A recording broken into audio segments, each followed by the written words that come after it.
국내 최초 나일론 교차를 위한 팟캐스트 방송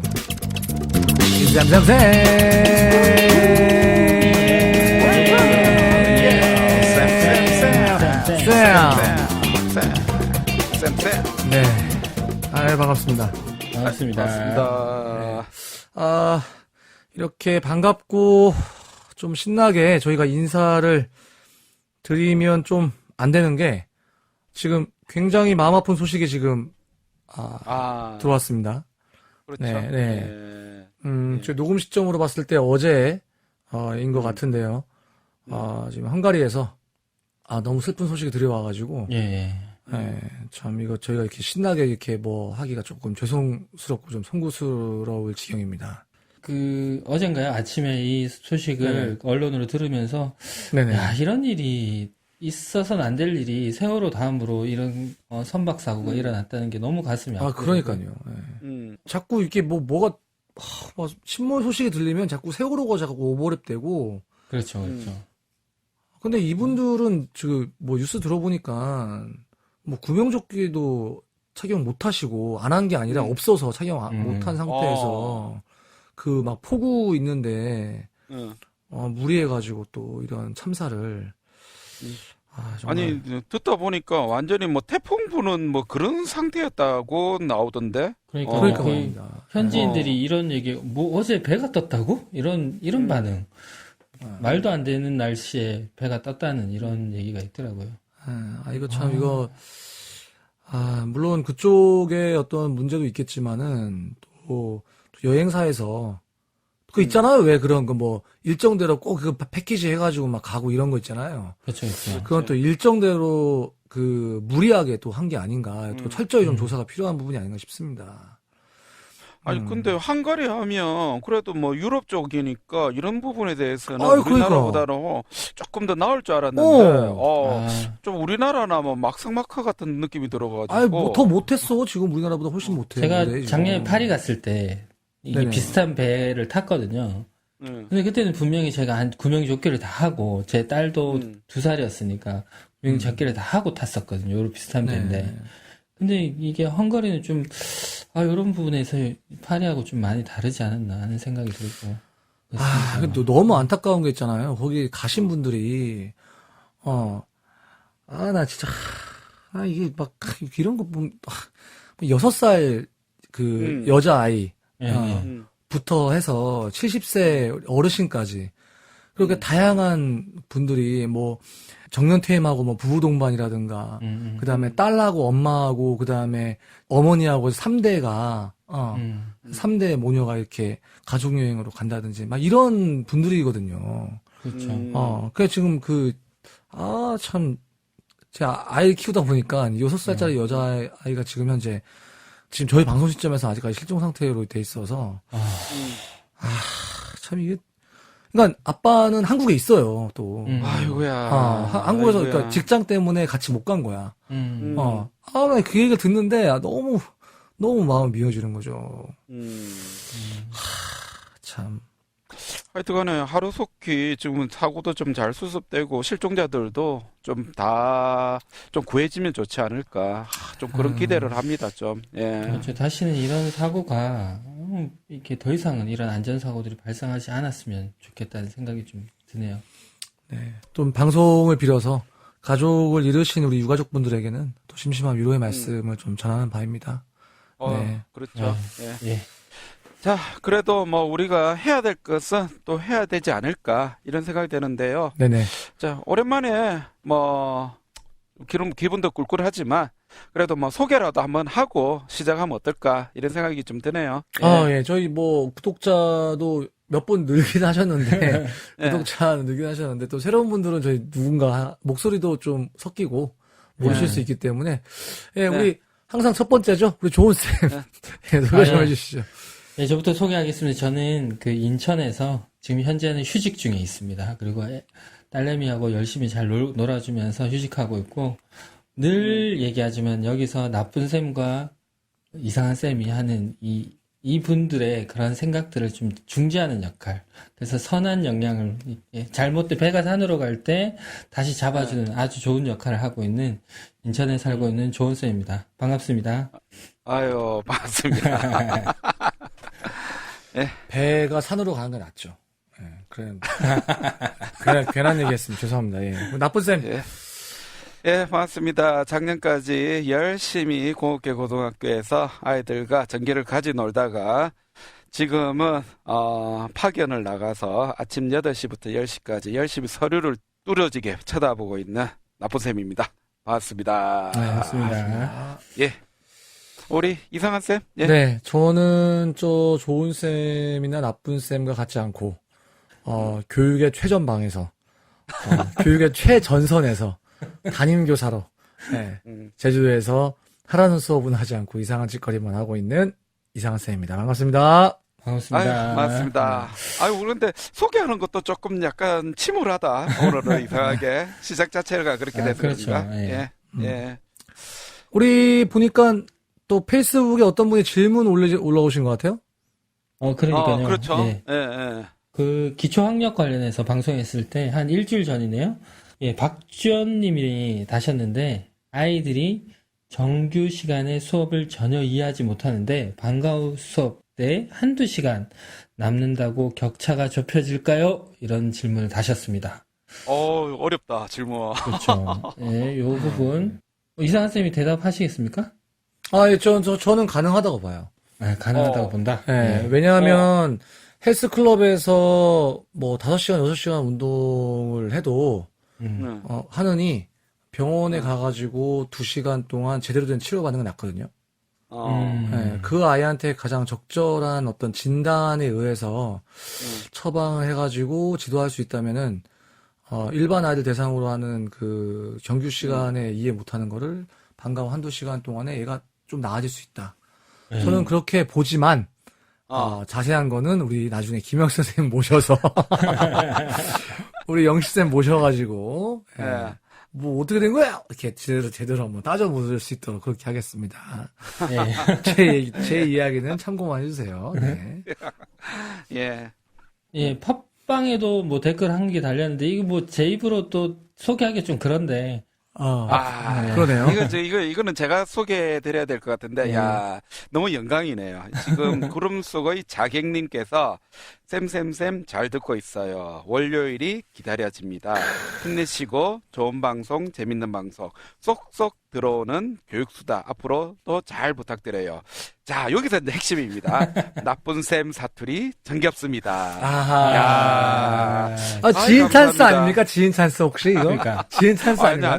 아니야. 구름 속 자객 누굽니까 도대체? 아이고, 너무 감사합니다. 야, 제 이름을 이렇게 그러니까 말이에요. 공개해 주시고, 야, 이분한테는 제가 사비를 들어서 지금 뭐라도 드리고 싶지만, 제가 요즘에 살림이 kumfu해서 드리지는 못해서 좀 아쉽지만, 그래도 너무 감사합니다. 아니, 예. 앞으로 이렇게 특정 사람 이렇게 이름을 거론하면 뭐 네. 이렇게 패매로 뭘 나누려주거나 이렇게 해야 되는 그런 거 합시다. 그런 거 합시다, 진짜. 경험상. 그러면, 예. 내가 지금 거들나겠는데? 내가 제일 인기가 많으니까. 그렇군요.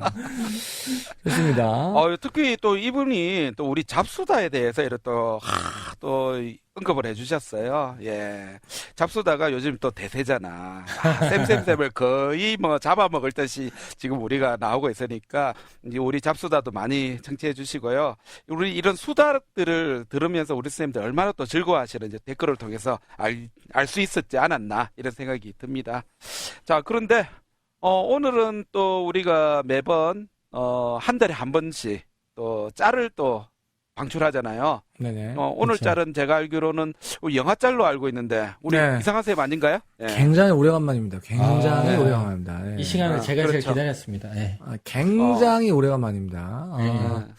제가 실은 오늘 짤 소개하려고 준비한 영화가 있는데, 예. 그 영화 준비를 해놨는데, 갑자기 어. 우리 봉준호 감독님께서, 어. 봉준호 감독님 황금 종려상을 수상하셨어요. 그러니까. 황금 종려상을. 아이, 그거 야. 보고 그거 해야 될 거 아니야. 기생충 해줘야지. 근데 제가 아직 기생충 못 봤습니다. 지금 방송 시점에서. 아. 예. 그래가지고 지금 내일 보려고 하고 있어요. 방금 못 봐서 음. 지금 기생충을 소개드리지 못하는 게 지금 굉장히 안타깝습니다. 아. 사실은 저는 봉준호 감독 굉장히 좋아하고요. 네. 예, 봉준호 재밌죠. 감독의 네. 페르소나인 우리 송강호 씨도 너무 좋아하는데 이거 황금 동료상을 받았다는 데 대해 가지고 빵빠레 한번 올려주세요. 축하드립니다. 우리 축하드립니다. 축하드리고요. 예. 예. 그런데 이제 제가 오늘 소개해드릴 영화는 제가 아직 기생충을 못 봐서 그걸 소개 못 해드리고 우리 5월 영화관을 다 휩쓸었던 그 영화가 있었죠. 예, 맞불의 혹시 외국- 엔드게임. 예. 예, 아예 엔드게임을 엔드게임. 소개할 건 아니에요. 저는 그런 영화 소개 안 합니다. 엔드게임의 폭풍이 이렇게 훅 지나가는데, 그 사이에서 정말 살짝 개봉관에 살짝 걸렸다가 사라진 영화가 있어요. 예. 그래서 이 영화를 보신 분이 저는 거의 없을 거라고 봐요. 네. 무슨 영화인데? 예, 영화는요, 네. 바로 홍승환 감독의 배심원들이라는 작품입니다. 처음 들어. 보셨나요? 들어만 본 것 같네. 난 처음 들어만 들어본 본 것 같네. 보잖아요. 이거 봐. 자, 이 배심원들이라는 영화는요. 네. 그런데 배우는 들어보셨을 거예요? 배우 문소리 씨 아시나요? 알죠. 뭐 그거는 모를 수가 없지. 알죠. 예. 예. 그 문소리 씨가 주연이에요. 어. 예, 문소리 씨가 이 영화에 판사 역할로 해서 출연을 하시는데, 이 배심원들이라는 작품은 이제 우리나라 같은 경우에는 미국하고 다르게 배심원 제도가 없었지 않습니까? 그렇죠. 옛날에는 없었지. 네, 없었다가 이제 2008년에 처음으로 이제 국민참여재판이란 게 도입이 됐는데, 사실상 국민참여재판이란 게 도입되고 지금 10년이 지났지만, 우리나라가 배심원제를 한다, 국민참여재판이 자주 열린다, 이런 얘기 들어보셨나요? 그거 하는 게 굉장히 까다롭다고 들었는데. 예. 거의 들어보지 못하셨을 거예요. 사실 이게 활성화가 잘 안 돼 있는 것 같고, 저는 법조인은 아닙니다만. 그런데 이제 이 영화는 우리 홍수원 감독이 2008년에 국내에서 처음 열린 국민참여재판, 그것을 소재로 해서 만든 영화입니다. 네. 그래서 거기에 이제 일반인 배심원들이 출연을 하고요. 그 배심원 중에서 이제 주연이 있는데, 박형식, 아이돌 출신 배우죠? 박형식 씨가 굉장히 열연을 합니다. 그리고 판사 역에 우리 문소리 씨가 나와서 연기를 하시는데, 영화의 대략적인 흐름은 그래요. 소위 얘기해서 어중이 떠중이 배심원들이 모여지고, 이 배심원들에 의해 가지고 유죄가 무죄로 뒤집힌다라는 그런 내용입니다. 아니, 네. 너무 많이 가르쳐 주는 거 아니야? 이거 영화 예, 내용을? 스포입니다, 스포. 네, 스포입니다. 그렇네요. 어차피 이거 영화 많이 보신 분들이 없고, 그래서 그냥 스포, 그냥 내려갔어요.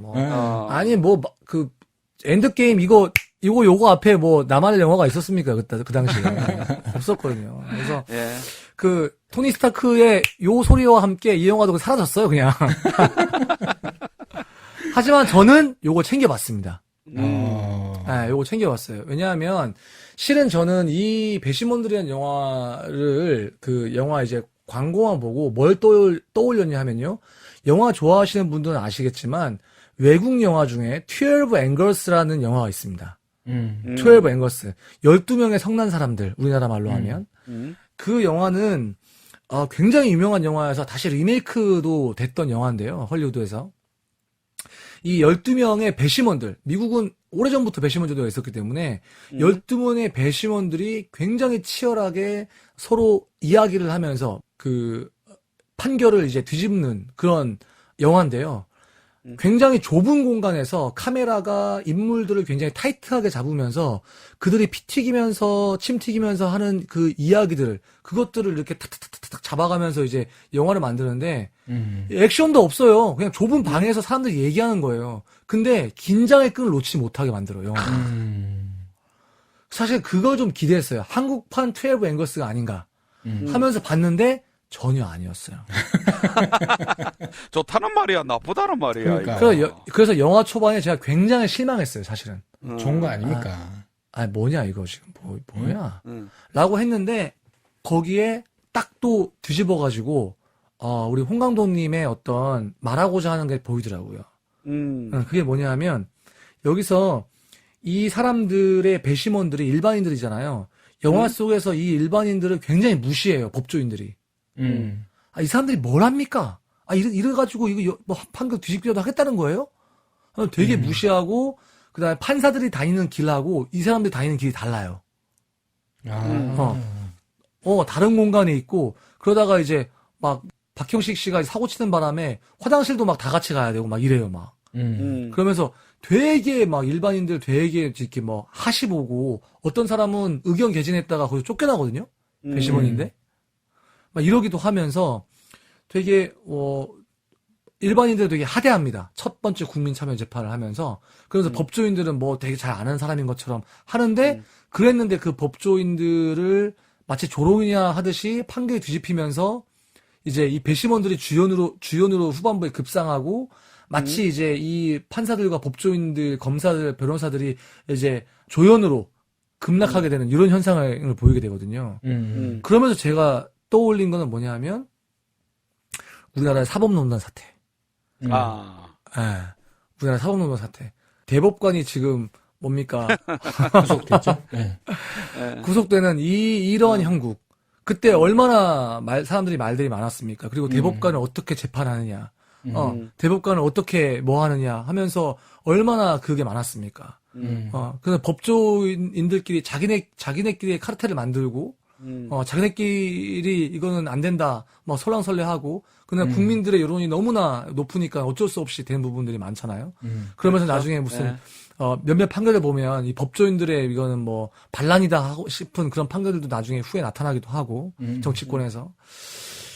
어떤 그런 것들을 좀 이 감독님이 좀 꼬집고 있는 게 아닌가.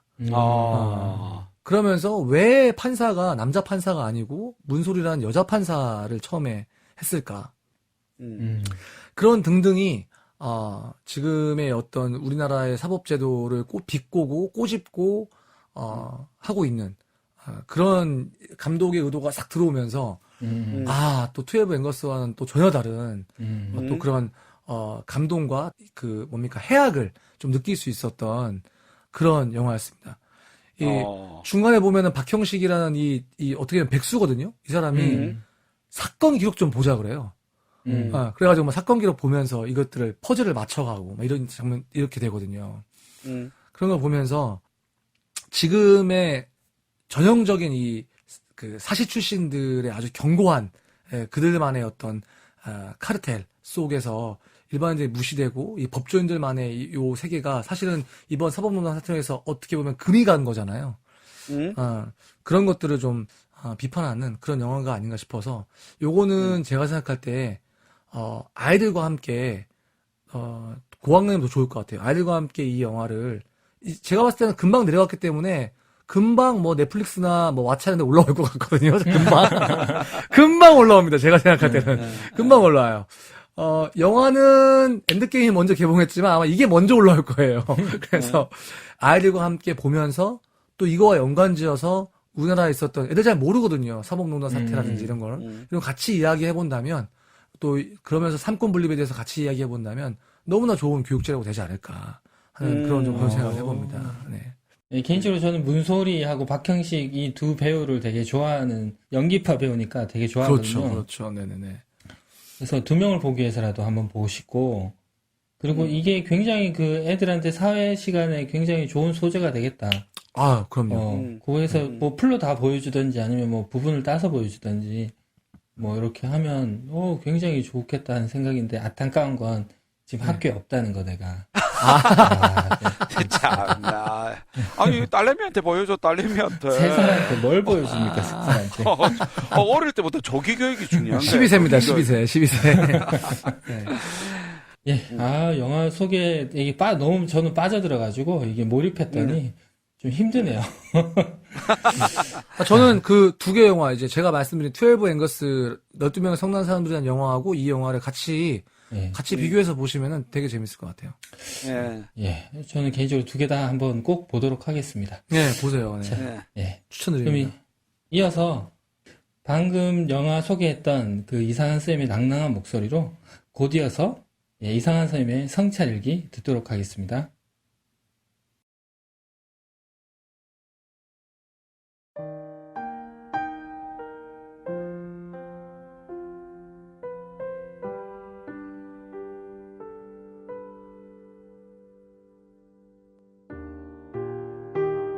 이상한 쌤의 수업 성찰 일기.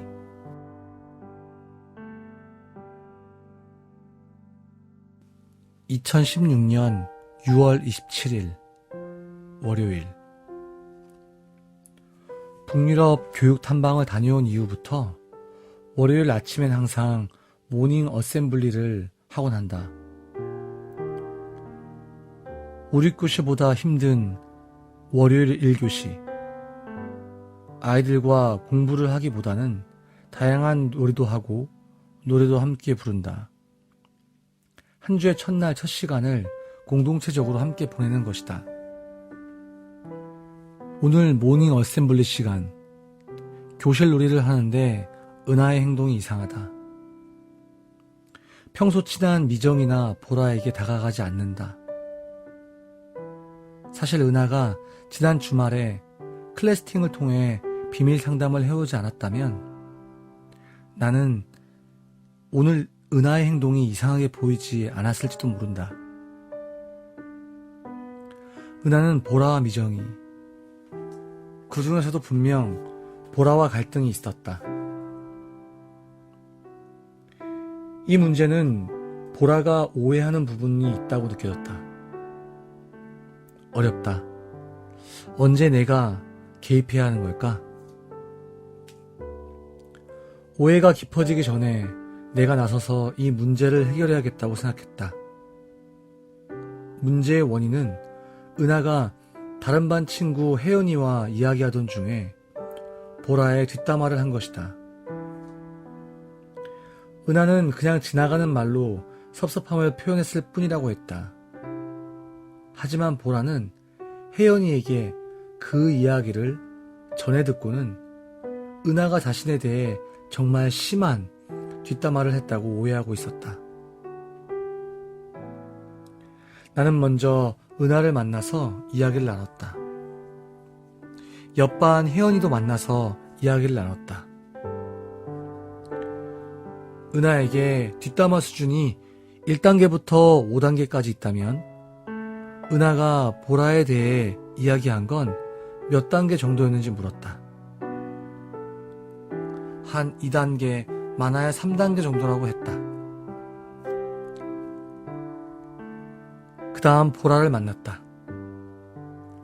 보라는 은하가 혜연이에게 자신에 대해 무조건 5단계 이상의 뒷담화를 했을 것이라고 예상하고 있었다. 그 외에도 보라는 은하에게 섭섭했던 점들이 많았다. 이쯤 되니 3자 대면을 해야겠다고 생각했다. 황금 같은 교과 전담 시간. 아이들을 남기고 이야기를 나눴다. 보라는 다른 두 친구의 얘기를 쭉 듣더니 자기가 오해해서 미안한 마음이 든다고 했다. 그런데 겉으론 그렇게 이야기했지만 표정이나 말투는 전혀 그렇게 느껴지지 않았다. 아마 머리로는 이해되지만 가슴으로는 전혀 이 상황을 받아들이지 못하는 것 같았다. 상담이 다 끝난 뒤에도 보라는 미정이를 찾아가서 엉엉 울었다. 오해를 받아 억울한 것은 은하일 것 같은데 오히려 보라가 엉엉 울고 있는 것이다. 보라는 상담 시간을 자 봐라, 내가 오해한 건 맞지? 그러니 더 이상 문제 삼지 마 하는 분위기로 느낀 것 같다. 그렇다 보니 나는 상담을 통해 오해를 풀고도 마음이 영 시원하지 않았다. 교실에서 갈등은 반드시 필요하다. 그래야 아이들이 갈등을 극복하는 법도 배우고 또 갈등을 잘 이겨내는 것이 얼마나 중요한 것인지 배우기 때문이다. 이전에 교실에서 갈등 상황이 생기면 무척 당황했었다. 하지만 지금은 그런 의미에서라도 당황하지 않고 갈등을 원만히 해결하려고 노력한다. 나는 오늘, 아니 그전부터 있어왔던 아이들 사이의 갈등을 왜 진작 알아차리지 못했을까? 여자아이들의 미묘한 감정을 어떻게 그때그때 남교사가 알아차릴 수 있으랴마는 내가 신경을 많이 쓰지 않은 것도 사실이었다. 수업만 했지 아이들을 만나려 하지 않았기 때문이다. 최근 들어 바쁜 업무에다 3년에 한 번 있는 종합감사, 그리고 어쩔 수 없이 맡게 된 강의들, 그 외에 학교 밖에서 하고 있는 학습 공동체까지 6학년 문제반을 처음 맡았을 때의 마음과 달리 아이들에게 신경을 쓰지 못한 것이 사실이었다. 3, 4월에는 날짜에 맞춰 아이들을 위해서 기도하기도 했었다. 매월 1일은 1번 학생을 위해, 2일은 2번 학생을 위해, 이런 식이었다. 하지만 이젠 더 이상 기도하지 않는다. 그날 업무를 하고 수업은 했지만 난 아이들을 만나지 않았다. 그러니 이런 갈등을 알아차리지 못할 수밖에. 나는 아이들과 진도를 나갈 뿐이었다. 기말 시험도 얼마 남지 않았으니 말이다. 하지만 그것을 수업이라고 말할 수 있을까? 아이들과 아침 인사는 하지만 형식적으로 악수를 하고 포옹을 할 뿐 아이들의 상황을 모르고 있었던 것이다. 어쩌면 좋을까? 내일 학교에 가서 아이들을 만날 것도 조금 긴장이 된다. 만나야지. 수업을 하기 전에 아이들을 만나러 가야지. 가르치려 하기 전에 먼저 만나러 가야지.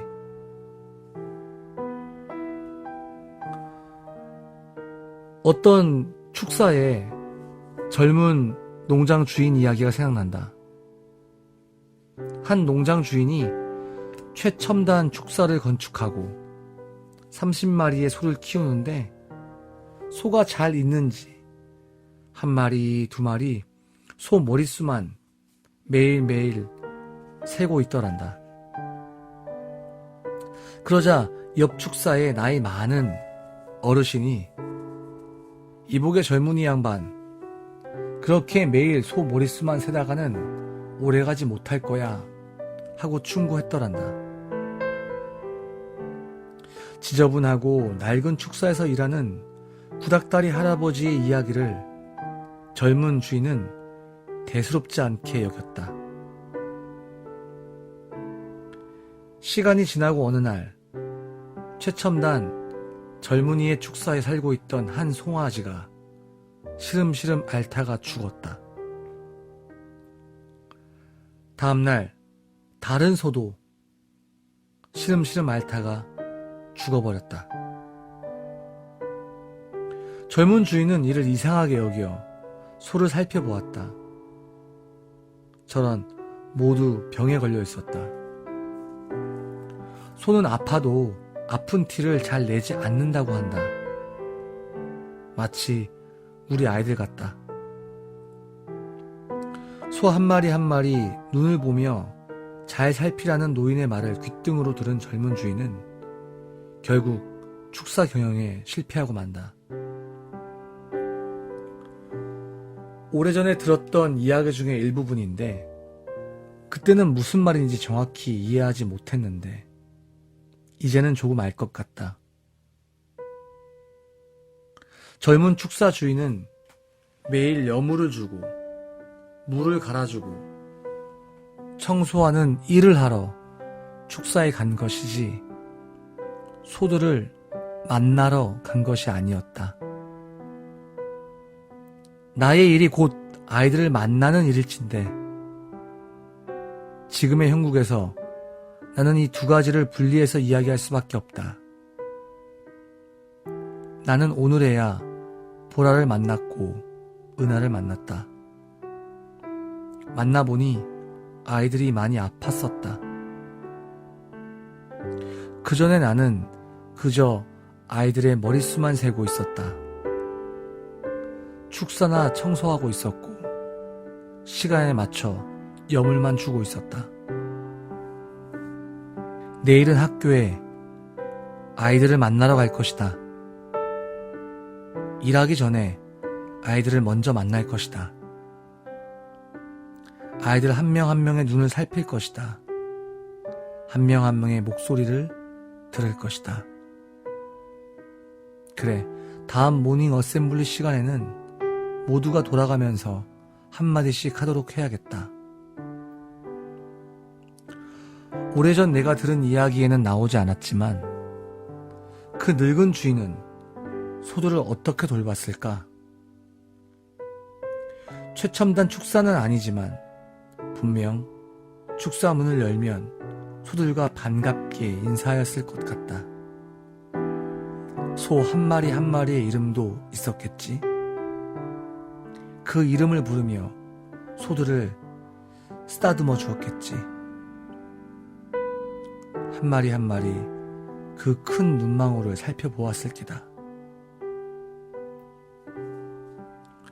보라가 은하, 혜연이와 삼자 대면을 하고 고개를 떨구고 울었던 이유는 자신의 오해로 이 사태가 일어났다고 인지했기 때문이다. 자신이 궁지에 몰렸다고 생각했을지도 모른다. 분명 애초에 보라에게 상처 주는 행동을 한 건 은하였다. 그런데 도리어 자신을 몰아붙이는 내가 미웠을지도 모른다. 은하와 혜연이를 보내고 서글프게 울고 있는 보라에게 물었다. 보라야, 왜 우니? 뭐가 억울해? 보라의 대답은 뜻밖이었다. 아니요. 그냥 김병철 선생님이 보고 싶어요. 나는 놀랐다. 김병철 선생님. 이미 학교를 퇴임하신 나이 지긋한 어른 선생님이셨다. 가끔씩 학교에 기간제 교사로 오시기도 하는 온화한 성품과 아이 같은 미소를 지닌 그런 분이셨다. 바로 보라의 2학년 때 담임 선생님. 보라는 오늘 같은 상황에서 김병철 선생님이 보고 싶다고 했다. 2학년 때 자기를 예뻐해 주시고 아껴주셨던 그 선생님이 보고 싶었던 것이다. 묘한 감정이 내 속에서 올라온다. 내가 보라에게 김병철 선생님이 되어주지 못해 미안해졌다. 우리 반 아이들에게 나는 수업을 열심히 하는 선생님일지는 몰라도 김병철 선생님 같은 사람은 아니었는지 모른다. 수업 잘하는 교사가 되려고 그렇게 발버둥 쳤었는데 이제 난 더 이상 수업 잘하는 교사가 되고 싶지 않다. 다만 아이들이 힘들 때 떠오르는 그런 선생님이 되고 싶다. 중학교, 고등학교 시절을 보내며 외롭고 지칠 때 선생님을 그리워하는 것만으로도 위로가 되어주는 그런 교사가 되고 싶다. 그때 그 선생님 수업 정말 잘했어 라고 회고되기보다는 아이들의 기억 속에 비빌 수 있는 작은 마음의 언덕이 되고 싶다.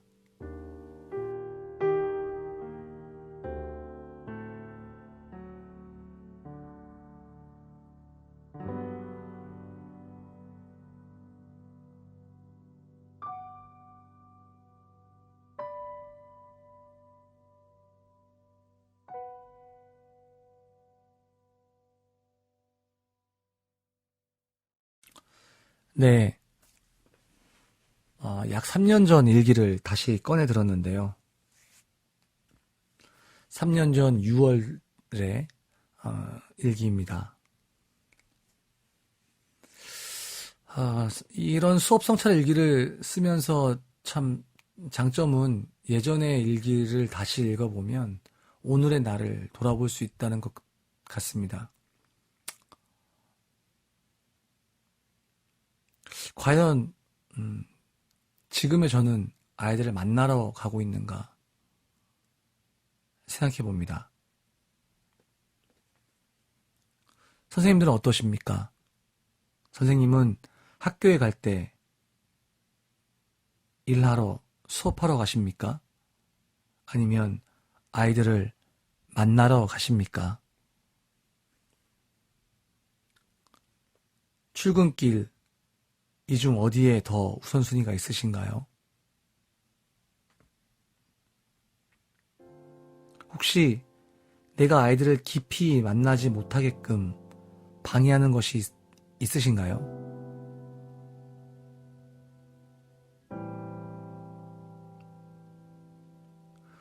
혹 내가 수업하는 반에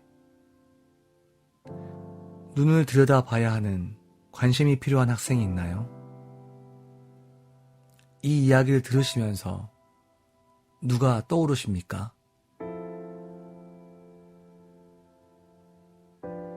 혹시 그 아이에게 작은 마음의 언덕이 되어줄 수 있을까요?